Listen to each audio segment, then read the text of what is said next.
한 절씩 교독하겠습니다. 요한의 제자들이 이 모든 일을 그에게 알리니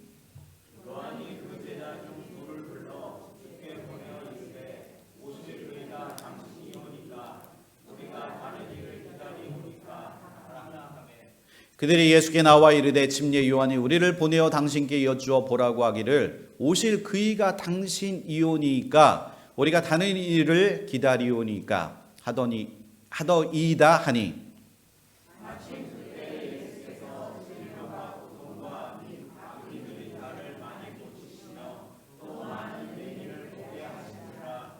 예수께서 대답하여 이르시되 너희가 가서 보고 들은 것을 요한에게 알리되 맹인이 보며 못 걷는 사람이 걸으며 나병 환자가 깨끗함을 받으며 귀먹은 사람이 들으며 죽은 자가 살아나며 가난한 자에게 복음이 전파된다 하라. 누구든지 나로 말미암아 실족하지 아니하는 자는 복이 있도다 하시니라. 아멘. 자리에 앉아주시기 바랍니다. 우리 함께 기도하겠습니다. 하나님, 오늘도 주님의 이 말씀을 믿음으로 받게 하시고 이 말씀을 통해서 우리의 구원의 은혜가 역사가 이 시간 임할 수 있도록 주님 믿게 하여 주옵소서, 보게 하여 주옵소서, 듣게 하여 주옵소서. 예수 그리스도의 이름으로 감사하며 기도합니다. 아멘. 오늘 말씀의 제목은 오실 그이가 당신이오니까. 말씀 발음하기가 참 어렵죠. 저도 계속 연습. 당신이오니까 그냥 당신이십니까? 라고 말씀하셔도 됩니다. 여러분들은 예수님을 누구라고 생각하십니까? 혹시 이 질문에 대해서 여러분들 혹시 이 질문을 혹시 스스로에게 던져 보신 적 있으십니까? 나에게 예수님은 누구실까? 우리는 끊임없이 이와 같은 질문을 나에게 스스로 던져 보아야 할 거라고 생각합니다.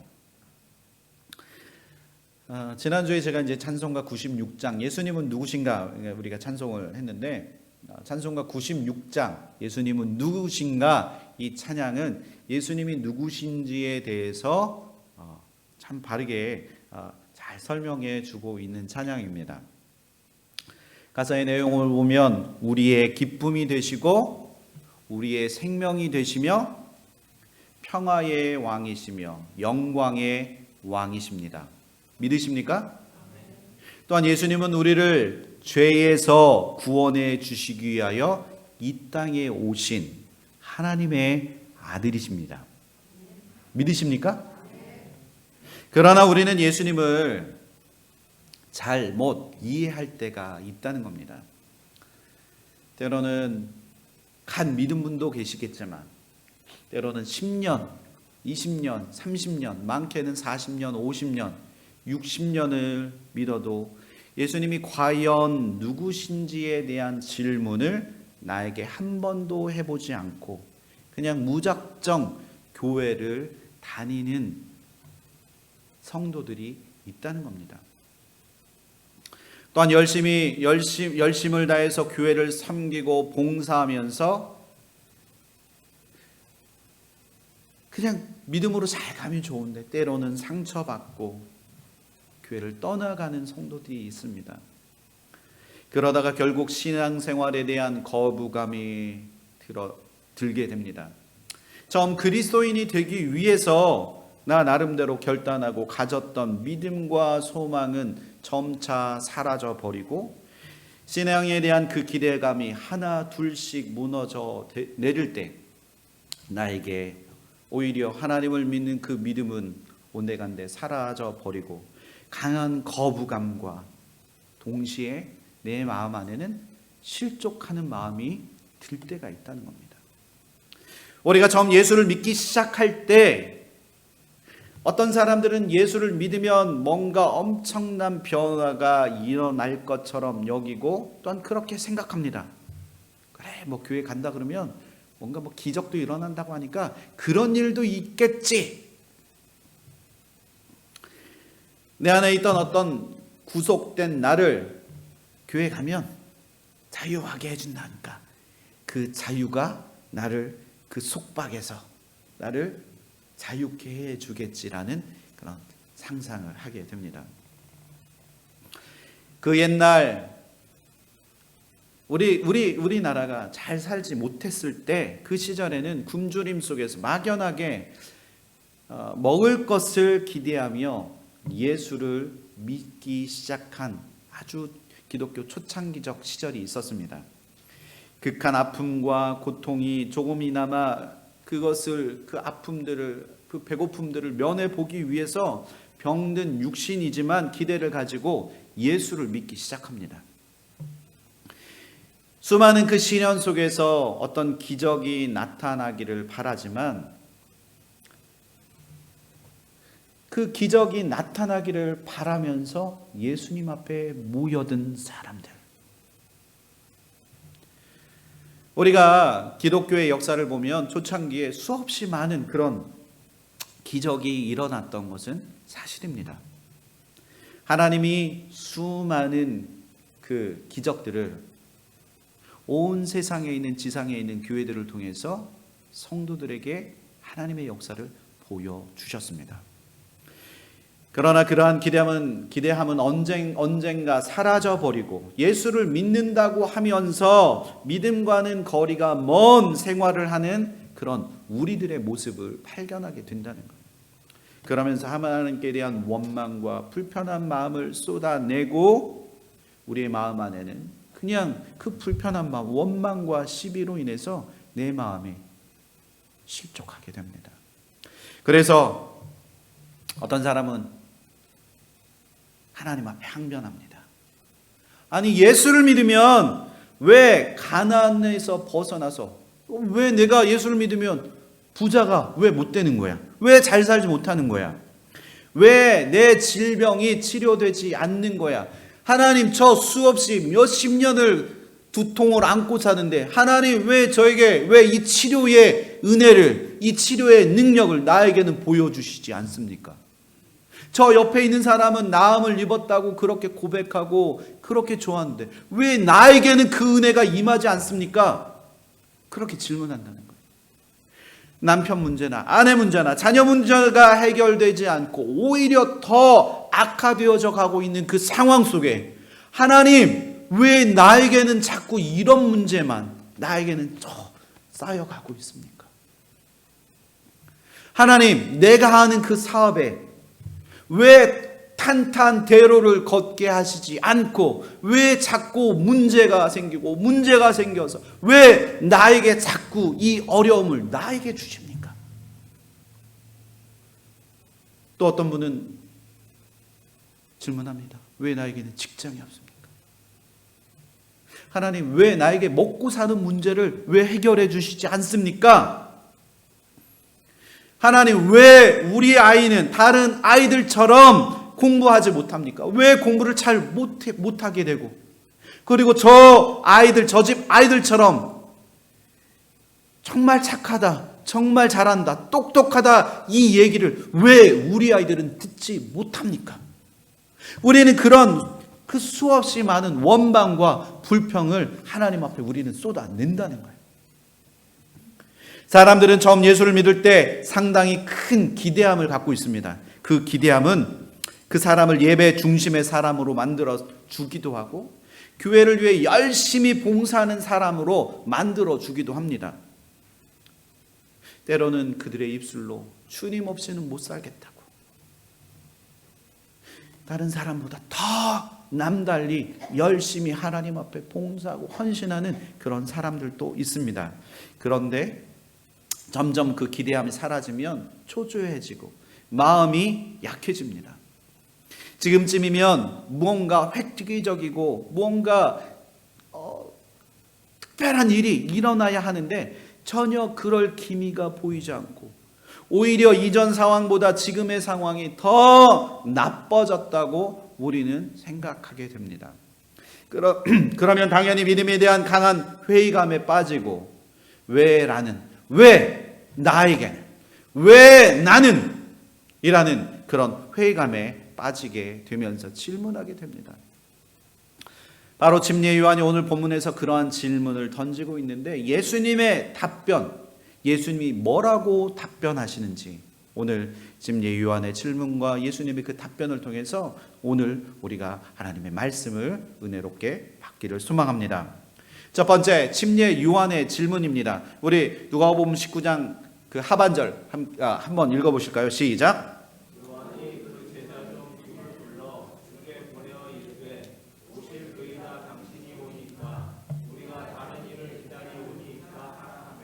아멘. 요한이 침례 요한이 말합니다. 예수님께 예수님, 당신을 기다리는 게 맞습니까? 오실 그이 예수님 하나님께서 보내주실 메시아가 당신입니까? 아니면 우리가 또 다른 사람을 기다려야 합니까? 그렇게 묻고 있습니다. 침례 요한은 지금 헤롯 안티파스의 그 미움을 받아서 사해 동편에 있는 그 감옥에 지금 갇히게 되었습니다. 그래서 침례 요한의 제자 둘을 예수님께 보내어서 자신의 의문을 확인하려고 제자 둘을 보내었습니다. 침례 요한은 예수님이 메시아임을 아주 잘 알고 있었습니다. 왜냐하면 그는 이미 예수님을 그 주의 길을 예비한 자였기 때문입니다. 그러나 지금 그는 메시아에 대해서 강한 기대감을 가지고 복음을 전파했던 그가 지금 어떤 마음을 갖고 있나요? 의심하는 마음을 갖고 있다는 거예요. 요한복음 1장 29절 그리고 34절에 보라 세상 죄를 지고 가는 하나님의 어린 양이로다. 침례 요한이 예수님을 보고 그렇게 증언한 내용입니다. 그리고 34절에 내가 보고 그가 하나님의 아들이심을 증언하였노라. 침례 요한은 주의 길을 예비하며 그가 예수님을 보고 하나님의 어린 양 그리고 하나님의 아들이심을 끊임없이 증거하였습니다. 그러나 침례 요한은 예수님이 기대했던 메시아의 모습과는 달리 그 심판자의 역할을 감당하시지 않고 계셨습니다. 그래서 그가 생각하기에 예수님의 그 모습을 보고 그는 자꾸 의심하는 마음이 듭니다. 침례 요한은 예수님께 대한 어떤 의심들을 하고 있었습니까? 만약 예수가 메시아라면 왜 악한 자들을 멸하시지 않고 심판하지 않으십니까? 만약 예수가 메시아라면 왜 사람들에게 배척을 당하십니까? 진정 메시아라면 수많은 사람들에게 인정을 받아야 하고 찬사를 받아야 함에도 불구하고 억압된 백성들의 삶을 먼저 풀어주는 것, 그것이 당연한 일 아닙니까? 그런데 예수님 왜 그 일을 하시지 않으시고 계십니까? 그러면서 침례 요한은 생각했을 것입니다. 혹시 내가 잘못 믿고 있는 것은 아닐까? 내가 잘못 기대하고 있는 것은 아닐까? 라고 생각했을 것입니다. 내가 믿고 기대하는 그분 예수가 과연 메시아일까? 그렇게 의심하고 의문을 갖고 있습니다. 감옥에 갇힌 그는 예수님에 대한 의심을 자신의 마음 안에 지금 자꾸 혼란을 야기하게 됩니다. 침례 요한의 그 의심이 우리에게도 예외가 아닐 수 없다는 거예요. 우리는 신앙생활을 하면서도 교회의 모습을 보고 실망하고 그리고 성도들의 모습을 보고 실망하고 그리고 목사의 모습을 보고 실망하면서 그렇다면 교회가 무엇일까? 교회가 무엇일까? 우리는 수없이 많은 것을 생각하게 합니다. 하지만 이렇게 끊임없이 생각하고 질문해 보지만 우리는 뚜렷한 해답을 찾기보다는 자꾸 의심과 염려와 미움과 불안과 마음의 평안을 얻지 못하는 게 우리의 현 주소라는 겁니다. 사람들은 무언가를 믿고자 합니다. 그래서 이 세상에 무언가를 믿을 거리를 찾으려고 하지만 우리는 고백합니다. 이 세상에 믿을 게 하나도 없어. 저 사람도 믿을 게 없고 저것도 믿을 게 없고 우리는 아무것도 믿을 게 없다라고 우리는 자꾸 불평하고 원망합니다. 심지어는 어떤 사람은 하나님까지도 믿지 못하겠다고 그렇게 말하기도 합니다. 내가 어려움을 당하고 급한 상황에 처할 때 과연 하나님께서 때를 맞추어서 right 타이밍에 딱 오셔서 나를 도와주시겠냐고 하는 그 상황에 우리는 그것에 대해서 믿고 의지하는 것이 아니라 우리는 자꾸 의심하게 된다는 겁니다. 그래서 사람들은 자신도 모르게 잘못된 믿음으로 세상을 의지하며 끊임없이 의심하며 그렇게 살아갑니다. 그래서 우리가 가진 의심은 올바른 믿음을 갖지 못하도록 합니다. 그렇기 때문에 많은 신앙인들이 예수를 믿으면서도 그 믿음을 마음을 온전히 드리지 못하고 우리는 그냥 반쪽, 한 다리는 교회, 한 다리는 세상에, 반은 물질이나 세상의 권세나 그리고 다른 세상의 어떤 것들에게 우리는 자꾸 그곳에 마음을 뺏기며 그렇게 우리는 살아간다는 겁니다. 반신반의하는 마음으로 우리는 신앙생활하고 있다는 겁니다. 저는 여러분들이 여기 앉아 계신 모든 성도님들을 마음 안에 정말 반쪽 믿음을 가지고 신앙생활을 하시는 성도들이 되지 않기를 주님의 이름으로 소망합니다. 아멘. 내가 가지고 있는 의심을 버리고 오직 주님을 믿음으로 체험하는 그 절대적인 그 믿음이 절대적으로 우리 가운데 필요하다는 겁니다. 우리는 지난주 과부의 아들을 살려주신 예수님의 그 말씀을 우리는 들었습니다. 기억나십니까? 지난주 말씀 드렸던 그 순간 기억나십니까? 하나님의 능력은 죽은 자를 살리시는 분이심을 제가 하나님의 말씀을 그 지난주에 선포하였습니다. 그렇다면 병든 자를 고치는 것도 하나님의 일하시는 증거이신 줄 믿으시기를 소망합니다. 지난 주일에 제가 한 주간 지내면서 전화도 받고 만나 대화하면서 제가 들었던 내용 중에 하나가 뭐냐면, 목사님 저 고침받았어요. 치료받았어요. 저는 소름이 끼쳤습니다.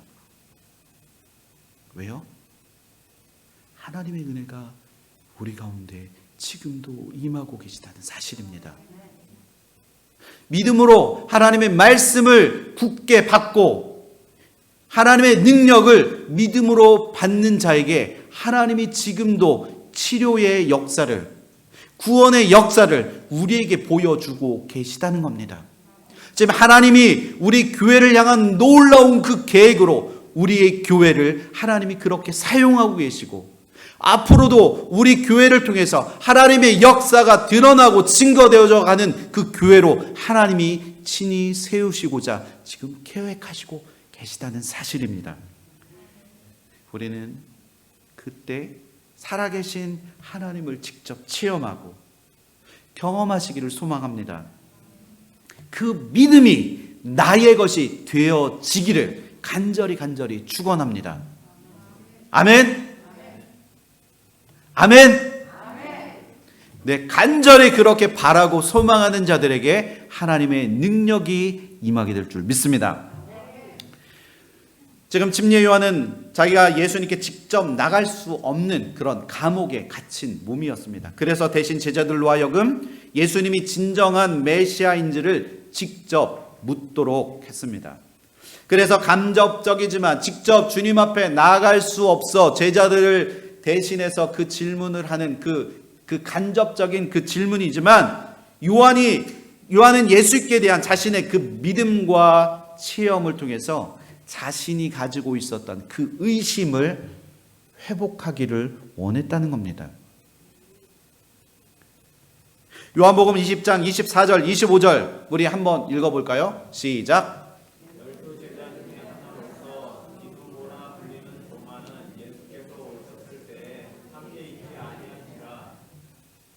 네, 다음 25절 없나요? 다른 제자들이 그에게 이르되 우리가 주를 보았노라 하니 도마가 이르되 내가 그의 손에 못자국을 보며 내 손가락을 그 못자국에 넣으며 내 손을 옆구리에 넣어보지 않고는 믿지 아니하겠노라. 아멘. 예수님의 제자 도마는 처음 부활하신 주님을 직접 만나지 못했습니다. 그래서 다른 제자들이 주님을 보았다는 말에 도마는 믿지 않고 어떻게 했나요? 의심했습니다. 그래서 결국 의심하는 도마에게 예수님께서 어떻게 하셨습니까?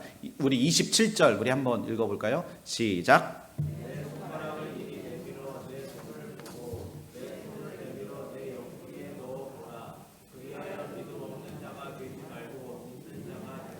예수님께서 말씀하십니다. 믿음 없는 자가 되지 말고 믿는 자가 되라. 아멘. 의심하는 자가 되지 않고 믿는 자, 믿음 없는 자가 되지 말고 하나님을 굳게 단디 믿는 자가 되어지기를 소망합니다. 도마는 이 의심을 어떻게 믿음으로 변화시킬 수 있었습니까? 오늘 본문을 통해 우리는 믿음을 향해 나아가는 단계가 있음을 볼 수 있습니다.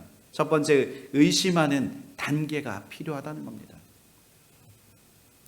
교회 나가면 나에게 얻어지는 유익이 뭔데?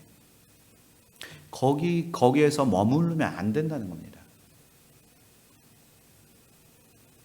하나님께 대한 그 의심이란 어떤 불확실한 상태를 말합니다. 우리가 하나님을 알기 전에는 하나님에 대한 존재가 명확하지 않습니다.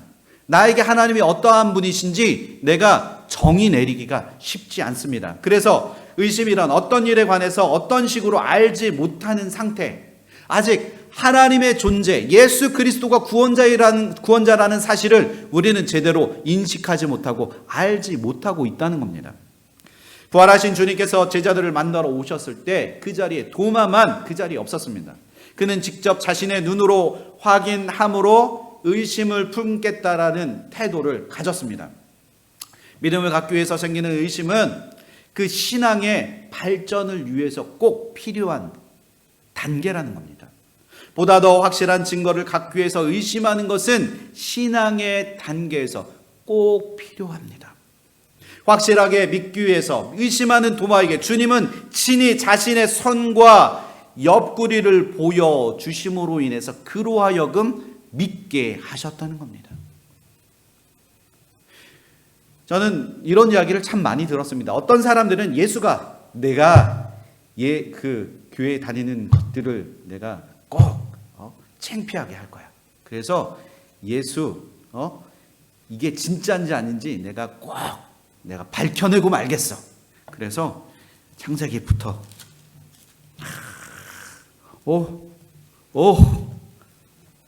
점점 바뀌어갑니다. 이게 아닌데 그러다 또 읽습니다. 또 읽습니다. 그러다 결국 어떻게 되죠? 의심에서 믿음의 확신으로 변하게 된다는 겁니다. 요즘 저는 다시 생명의 삶 8월호가 너무 기대가 됩니다. 창세기를 묵상하면서 저희 아내하고도 쉬어하는 것들이 자꾸 생겨나게 됐어요. 하나님 앞에 하나님을 떠나면 우리 안에 부끄러움이 생겨나는구나. 자기들이 만든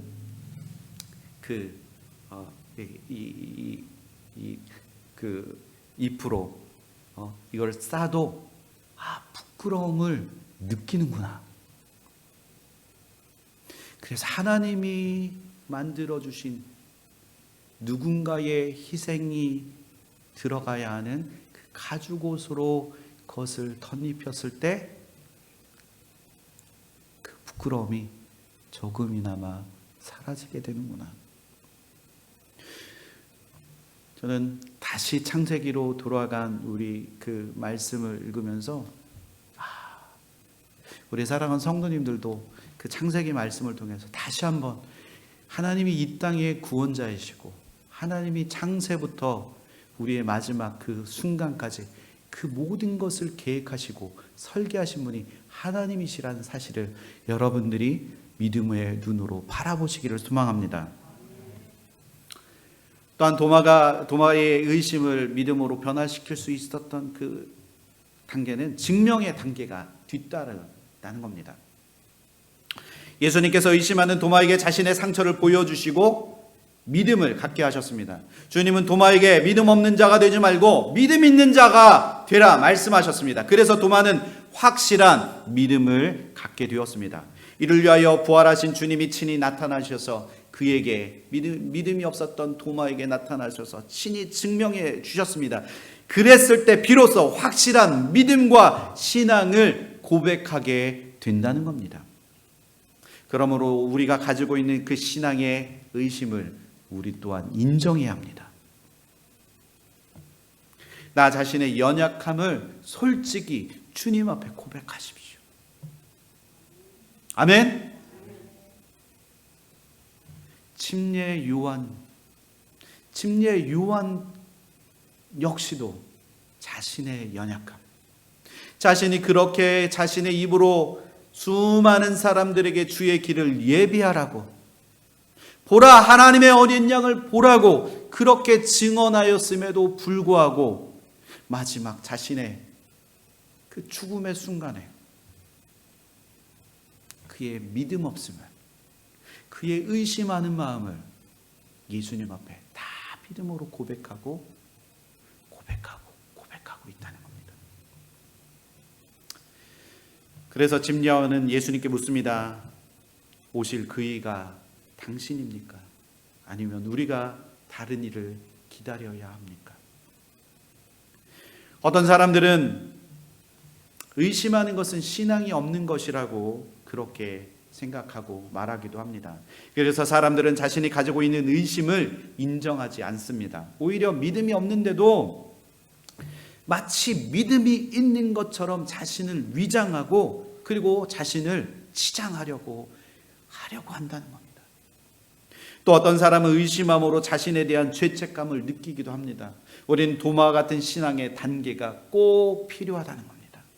의심은 거기에 머물러 있지 않고 믿음을 굳게 하기 위해서 그 확신을 찾아 나서는 그 발판, 첫 걸음이 된다는 사실입니다. 우리가 그것을 깨달아야 한다는 겁니다. 우리가 어떤 사람 교회를 열심히 다니다가 상처를 받아서 지금 교회에 나오지 않는 그분들에게 우리가 뭐라고 이야기해 주시겠습니까? 의심만 하고 그 믿음으로 그 첫 발을 다시 한번 주님의 그 귀한 성전으로, 하나님이 계신 그 성전으로 나아가기까지 그 믿음으로 그 첫 발을 내딛지 못하는 그들의 그 절박한 심정을 우리가 이해해줘야 한다는 겁니다. 그들을 위해서 손을 내밀어서 그들의 마음을 이해하고 그들을 위해서 아파하고 절규하며 그들을 위해서 전심으로 그들을 위해서 눈물을 흘려주고 기도해야 한다는 겁니다. 그 첫 발을 내딛는 것이 얼마나 중요합니까? 저에게도 그런 시간이 있었습니다. 그 첫 발. 지금 여러분들이 여기에 나와 계신 것만으로도 그것은 그 첫 발을 내디뎌서 지금 믿음의 바른 길을 걷고 계십니다. 근데 주변을 보면 수없이 많은 사람들이 아직도 그 첫 발을 내디지 못한 채 그냥 그렇게 살아가고 있다는 거예요. 그분들에게 여러분들 끊임없이 기도해 주십시오. 그분들의 마음의 아픔과 그 상처를 하나님이 대신 치료해 주도록 기도해 주십시오.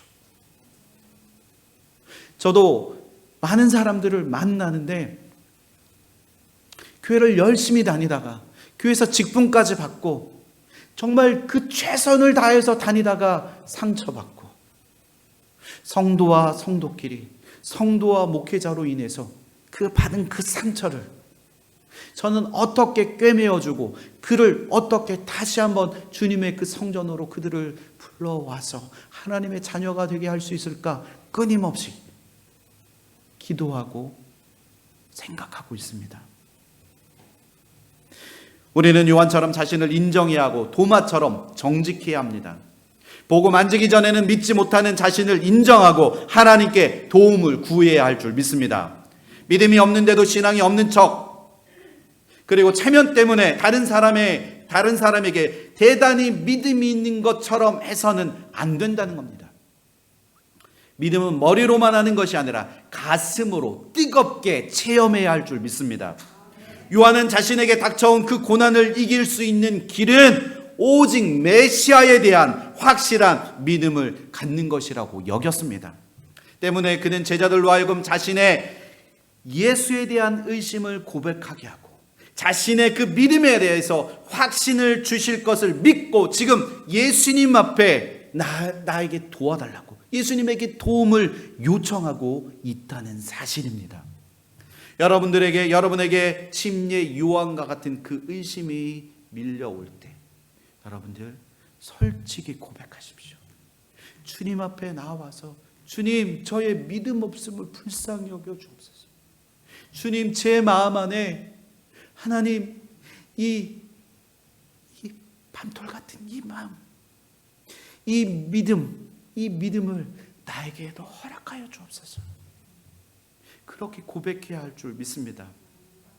나의 신앙에 침례 요한처럼 의심하는 마음이 있다면 의심하는 마음을 모두 다 내려놓고 하나님의 뜻이 어디에 있고 나로 인하여 이루어질 주님의 뜻이 어디에인지 무엇인지 하나님 나에게 알려주옵소서, 가르쳐 주옵소서. 주의 종이 그것을 듣고 믿음으로 그 길을 걸어가겠습니다.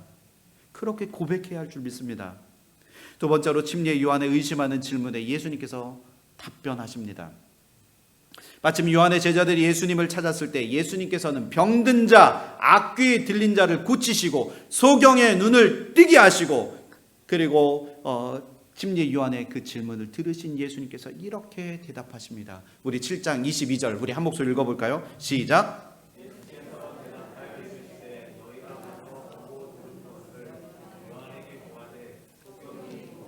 안진뱅이가 오르며 문둥병이 깨끗함을 받으며 귀머거리가 들으며 죽은 자가 살아나며 가난한 자에게 복음이 전파한다 하라. 누구든지 나로 인하여 실족하지 아니하는 자는 복이 있도다 하시니라. 아멘. 7장 22절 여러분들이 읽으시면서 무슨 생각이 드셨습니까? 지금까지 우리가 누가복음을 쭉 들으시면서 예수님께서 하셨던 그 모든 예수님의 그 사역의 그 역사가 7장 22절에 그대로 다 기록되어져 있다는 겁니다. 예수님은 성경의 예언대로 메시아의 사역을 감당하고 계셨습니다. 그러나 침례 요한은 그것을 보지 못했다는 겁니다. 침례 요한은 이사야서에 기록된 메시아에 대한 예언을 너무나 잘 아는 자였지만 그의 마음에 의심이 생겨 그를 알아보지 이사야서 33장 5절 6절에 그때 소경의 눈이 밝을 것이며 귀머거리의 귀가 열릴 것이며 그때 저는 자는 사슴같이 뛸 것이며 벙어리의 혀는 노래하리니 이는 광야에서 물이 솟겠고 사막에서 시내가 흐를 것임이라. 아멘. 이사야서 61장 1절에 주 여호와의 신이 내게 임하였으니 이는 여호와께서 내게 기름을 부으사 가난한 자에게 아름다운 소식을 전하게 하려 하심이라. 나를 보내사 마음이 상한 자를 고치고 보로된 자에게 자유를 갇힌 자에게 노임을 전파하며. 아멘. 예수님은 이사야서에 기록된 예언의 말씀들을 성취시키려고 침례 요한의 그 질문에 대답하십니다. 너희는 이 예언들을 기억하고 있느냐? 그 위대한 선지자 이사야가 전한 그 예언의 말씀들을 너희는 기억하고 있느냐?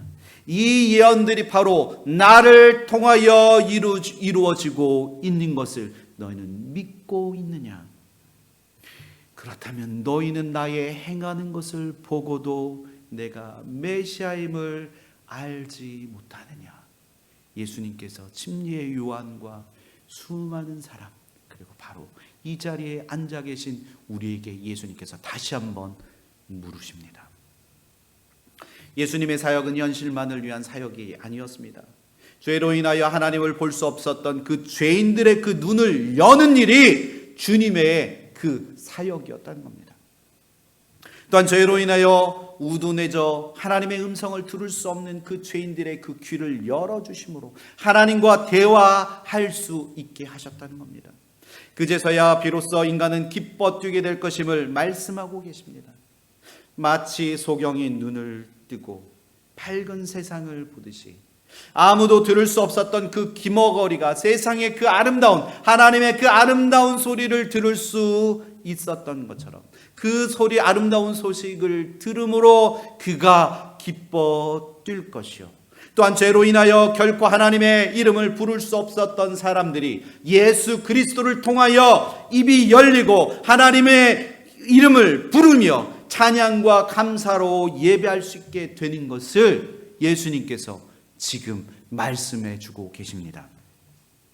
하나님은 우리를 끝까지 포기하지 아니하시고 우리를 하나님의 자녀 삼아 주신 줄 믿습니다. 실로 그 은혜가 우리에게 얼마나 크고 놀라우십니까? 예수님이 누구신지 우리가 알지 못할 때 우리는 현실에 매달려 의심하는 마음을 품고 참 예수님을, 참 예수 그리스도를 우리가 알아보지 못합니다. 하나님은 여러분의 마음을 사로잡고 있는 죄가 여러분을 조종하지 못하도록 하시기를 원하고 계시는 줄 믿습니다.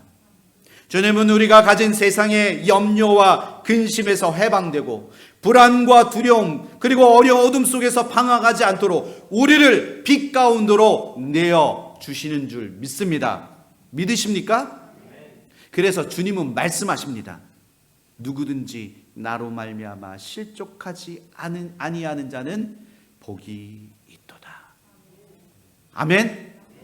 우리가 어떤 상황 속에서도 하나님의 말씀으로 인하여 우리가 실족하지 않기를 소망합니다. 그래서 주님은 진리의 요한의 질문에 대답하시며 나로 말미암아 실족하지 않는 자 그에게 내가 복을 주겠노라 그렇게 말씀하십니다. 부디 바라고 소망하기를 예수님을 한낱 세상 사람들이 섬기는 온갖 우상과 같은 존재로 여러분들 예수님을 그렇게 취급하지 마시기를 소망합니다. 그 예수님을 믿음으로 고백하고 그 예수님을 하나님의 아들 우리를 죄에서 구원해 주실 예수 그리스도로 믿음으로 고백하고 선포하면 그에게 복이 있다고 말씀하십니다. A.W. 토저는 말합니다. 예수님을 믿고 그분 편에 선다면 심판날에 그분이 당신의 우리의 변호사가 될 것이다. 저는 그렇게 믿습니다. 마태복음 10장 32절 33절에 누구든지 사람 앞에서 나를 시인하면 인정하면 나도 하늘에 계신 내 아버지 앞에서 저를 시인할 것이요 인정할 것이요 누구든지 사람 앞에서 나를 부인하면 나도 하늘에 계신 내 아버지 앞에서 저를 부인하리라. 얼마나 무서운 말입니까? 또한 얼마나 축복된 말씀입니까? 우리가 하나님을 나의 아버지로 고백하고 하나님을 나의 아버지로 강하게 붙잡을 때 하나님께서 결코 우리의 영혼을 우리의 마음을 놓지 아니하시고 끝까지 붙들어 우리를 천국으로 인도해 주실 분이 바로 예수 그리스도이십니다. 우리의 마음 가운데 살아계신 하나님을 마음으로 인정하는 마음이 있기를 소망합니다. 하나님은 스스로 존재하시는 분이시고 하나님은 말씀으로 천지 만물을 창조하신 분이십니다. 또한 하나님은 인간의 생사화복을 주장하시고 모든 복의 근원이 되시는 줄 믿습니다. 우리는 하나님을 깊이 깨달아 알아 더욱 주를 드러내고 나타내는 성도들이 되어져야 할 줄 믿습니다. 나의 조그만 기대가 무너졌다고 해서 결코 주님을 배척하고 외면하고 주님을 떠나지 마시기를 소망합니다. 또 한 가지 바라고 소망하는 것은 예수 믿는 것을 절대로 창피해하거나 다른 이들의 시선을 의식하고 두려워하지 마십시오. 아멘.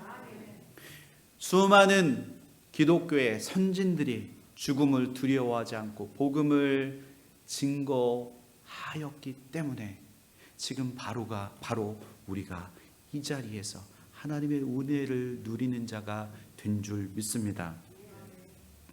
또한 하나님을 의심하지 말고 믿음으로 주께 나아가서 지금도 살아계신 예수 그리스도를 하나님의 아들이심, 하나님이 우리의 구원자 되심을 믿음으로 고백하고 선포하는 저와 여러분들 되시기를 예수 그리스도의 이름으로 축원합니다.